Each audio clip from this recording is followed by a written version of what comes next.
प्रभु बामन का वेश बनाया, बलि राजा को छलने आया। प्रभु बामन का वेश बनाया, बलि राजा को छलने आया।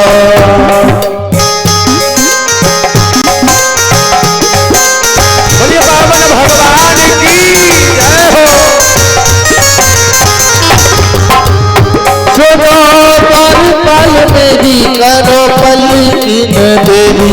सुनो सभी बामन भगवान के पैरों को स्पर्श कर ले। सभी जो भी बामन भगवान का सुंदर दर्शन करना चाहता है, सभी आशीर्वाद ले ले। भगवान आपके पास आ रहे हैं। जय हो। सुनो पल मेरी करो पलकिन देवी। हो आकर के अलग जगाया, बामन का वेश बनाया। प्रभु बामन का वेश बनाया, राजा बलि को छलने आया। तालियों की सेवा, हाथ उठाकर झूमते हुए।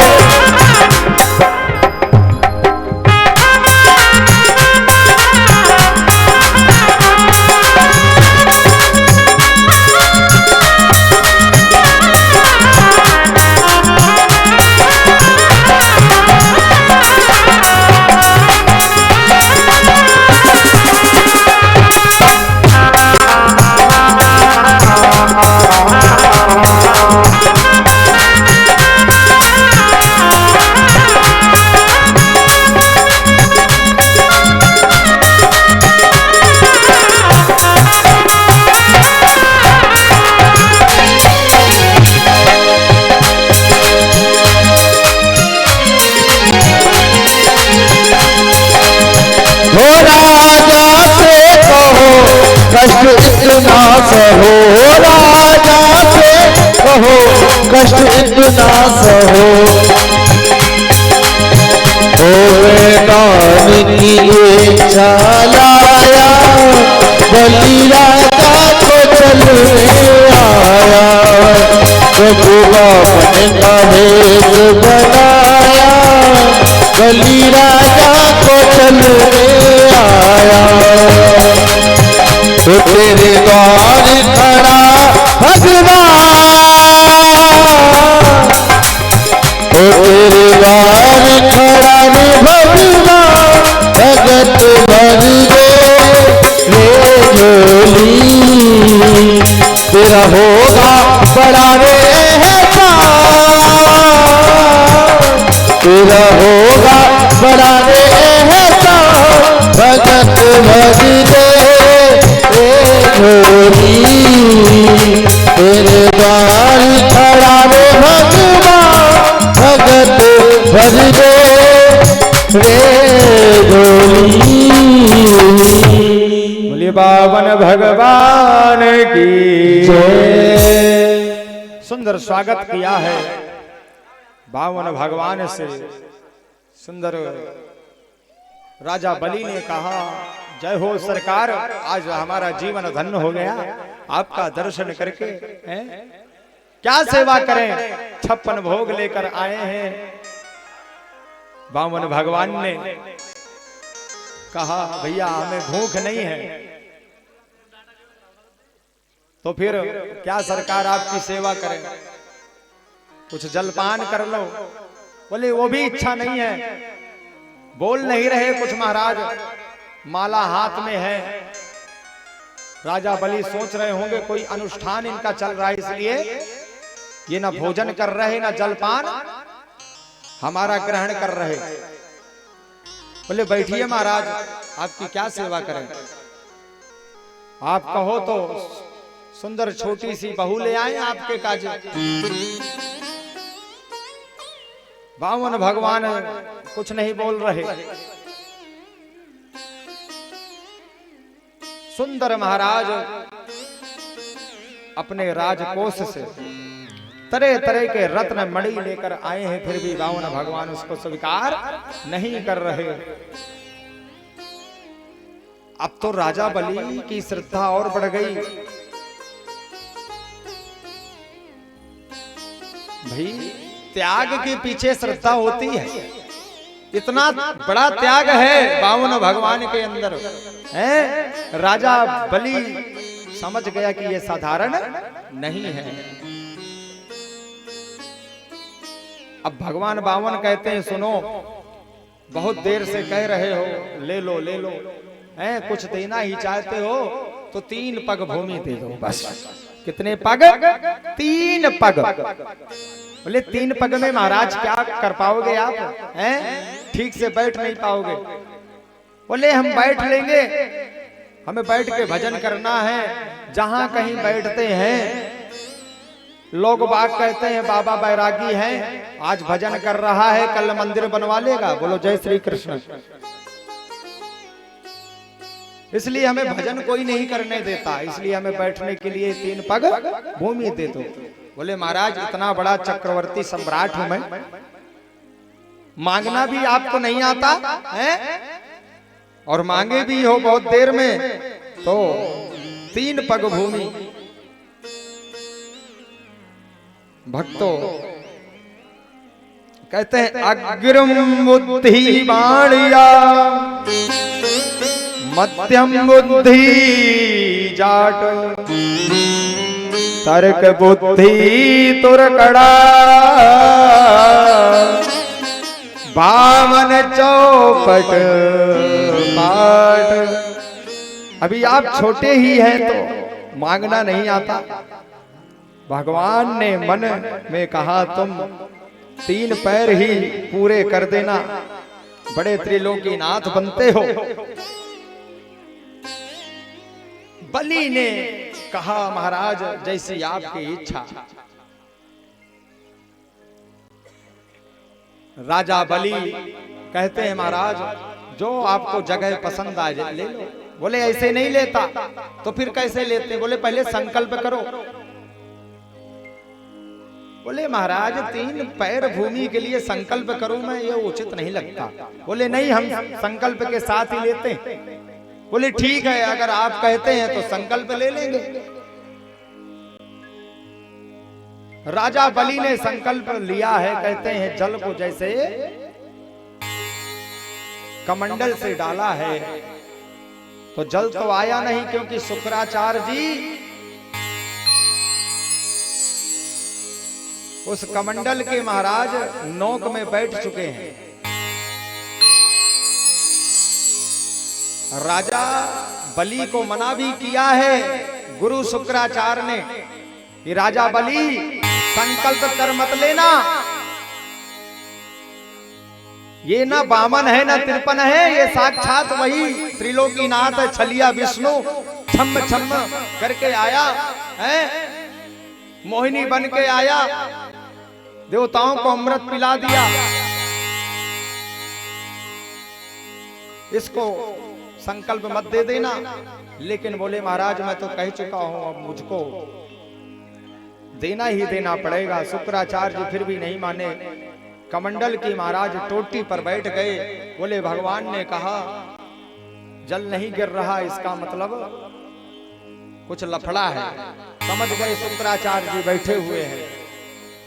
राजा बलि से कहते हैं सुनो ये पुराना पात्र है, लगता है जंग लग गया है, इसको साफ कर लें जरा।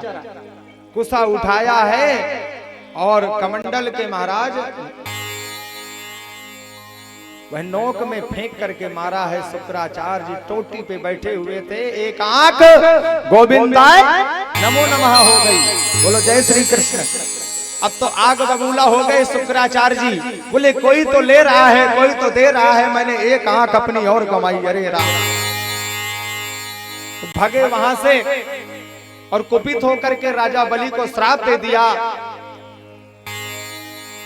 बोले राजा बलि तो श्रीहीन हो जा, लक्ष्मीहीन हो गए राजा बलि। कहते हैं भगवान ने सुंदर संकल्प कराया है। भक्तों ब्राह्मण रूपाय च वामनाय इमं त्रीणे पदानि पृथिवी अहम संप्रदे। 3 पग भूमि का संकल्प हुआ है और मेरे बावन भगवान ने विशाल रूप धारण कर लिया है। ऐसा वरोचने साक्षात भगवान विष्णु रब्बया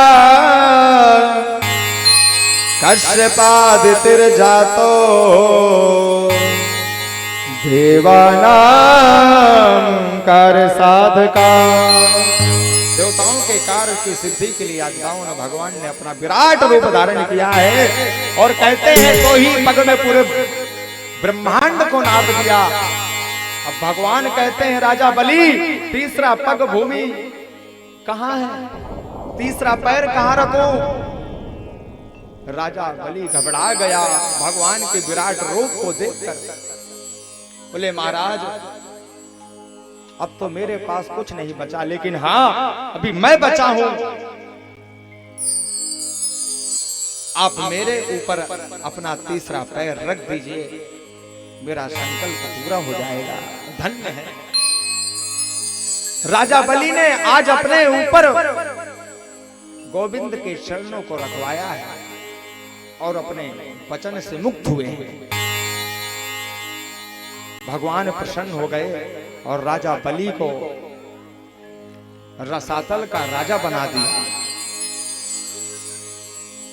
भगवान कहते हैं राजा बलि मैं तुम्हारे ऊपर प्रसन्न हूं, वरदान मांगो, क्या मांगना चाहते हो।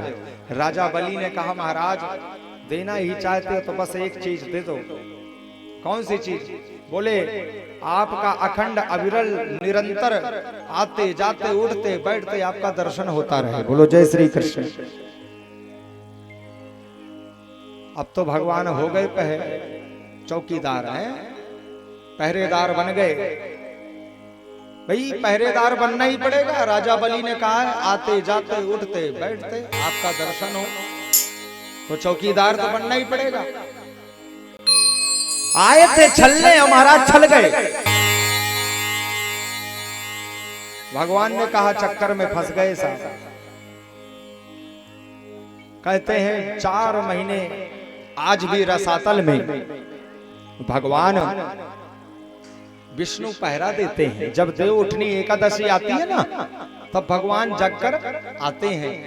4 महीना की ड्यूटी लगी है रसातल में राजा बलि के यहाँ।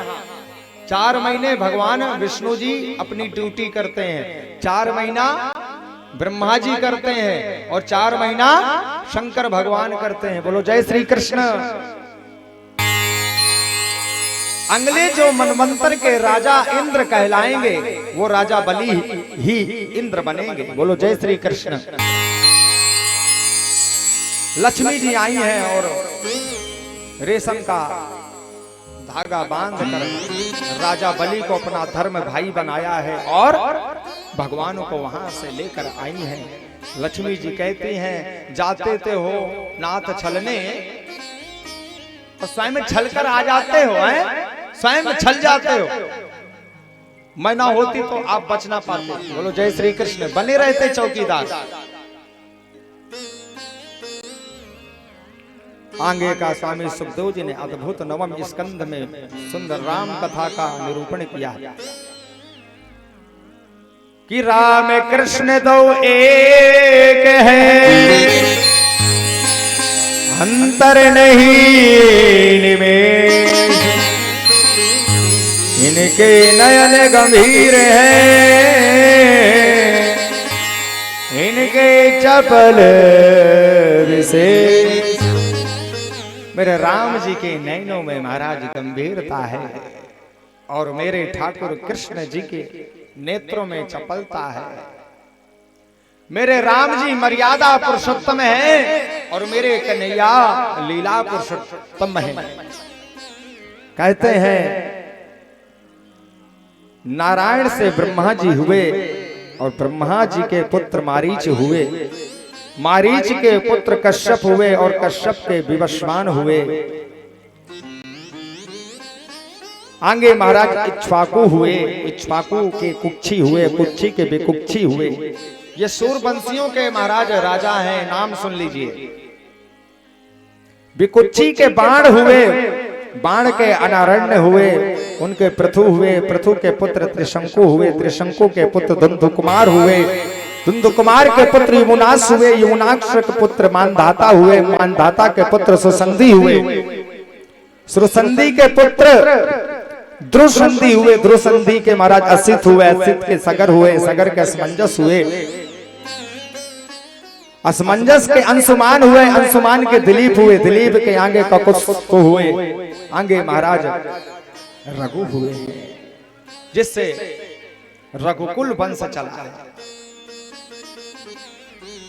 रघु के पुत्र महाराज प्रवृद्ध हुए, प्रवृद्ध के संखण हुए हैं, संखण के सुदर्शन हुए, सुदर्शन के अग्निवर्ण हुए हैं, अग्निवर्ण के शिखंड हुए हैं,